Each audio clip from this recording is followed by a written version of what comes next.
So today I want to talk about group use and the effective management of groups. It's actually a really important agent of brokerage. So what does ideal look like? Well, quite simply, we want group use to be prolific across the organisation. So an integral part of community life across all the four major group types. So that's teams, locations, functions, and special interests. And those are the four main types. So teams, locations, functions such as leadership, and special interests, which can be hobbies and those sorts of things. Now, essentially what we want is we want it to be for the groups to provide an easy point of access to information that is relevant and the people that they want to actually target, right? So it becomes a selection of ready-made audiences and people know where to go to find the information that is relevant to them. So it becomes a way of chunking down how we engage and where we find information. And we want our group use to encourage a free flowing use of information to and fro between relevant people and audiences. Ideally, in our communities, we want it to primarily default to open as opposed to closed. And we want it to be actively managed. So our group use over time is a mature and reflective use of how we're actually getting stuff done. Now, how do you know if it's not working or if it needs some more attention? Really simply, there's no real clear representation across all four group types. So something's missing, right? Are the teams missing? Are the locations missing? Are functions missing? Something's not there. It should be across all of those areas. We have lots of zombie groups as well. So there's a proliferation of groups that are hardly ever used, and we see that one quite a lot.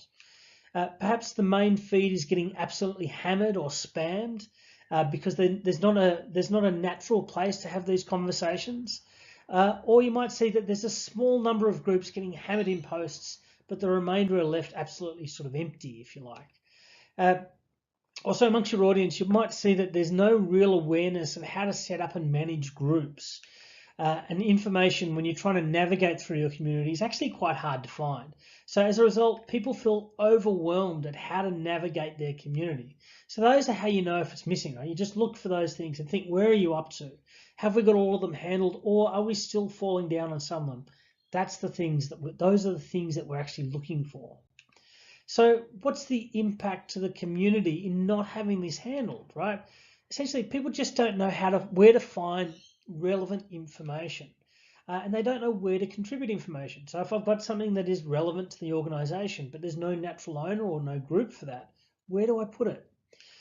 Conversations often become splintered. So if you've got too many groups, suddenly the conversations are all over the place, they're fragmented, and it's hard to get momentum behind those conversations. Administration workload increases as well because the admin of one group is half as much as having two, so that administration workload increases. Information is missed because it can't be found, connections become minimized, trust decreases, and people's incentive to contribute or to participate decreases as well because it's just so damn confusing. So what are the causes of poor group use?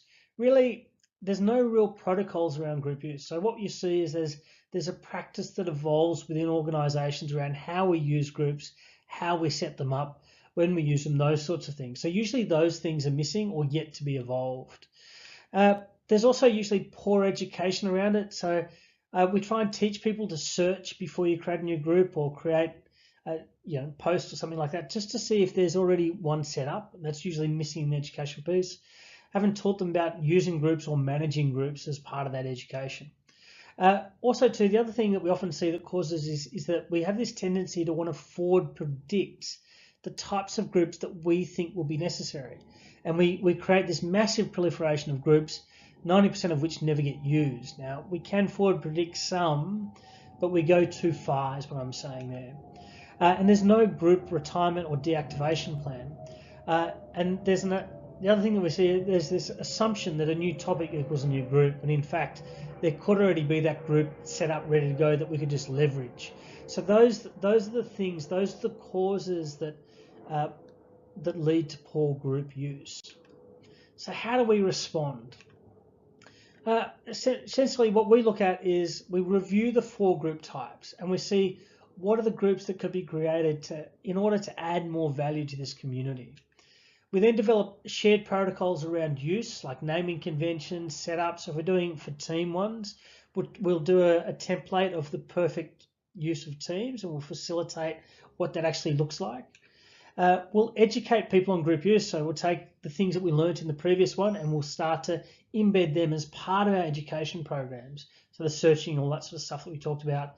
We'll leverage existing groups, like I mentioned before. Like if you're going to post something, check that that your audience is already there before you create a new group.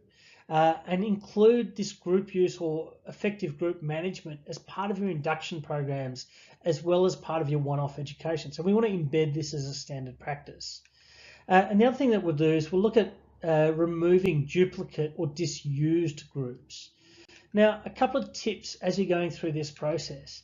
Check with the group members before you delete it. So I'd put a post into the group, I'd let it sit there for an adequate period before I deleted that group. I'd also use a soft delete option on the group at any point in time, because it allows you to then to reinstate it. So if you do soft delete, then let it sit. So you do a post, you let it sit, see if anyone's using it, yes or no, then you soft delete, let it sit for a while longer, and if no one needs it within a period of time, then you can hard delete. Make sure you've got all your appropriate retentions. Making sure that relevant groups are promoted actively with the people they target. So if you are doing a team group, make sure that the whole team knows about it, right? Make sure that the induction into that team includes a part about adding people into that group and welcoming that into the group. So build it in as part of what we're actually doing, but make sure that the people that you're targeting know that it exists.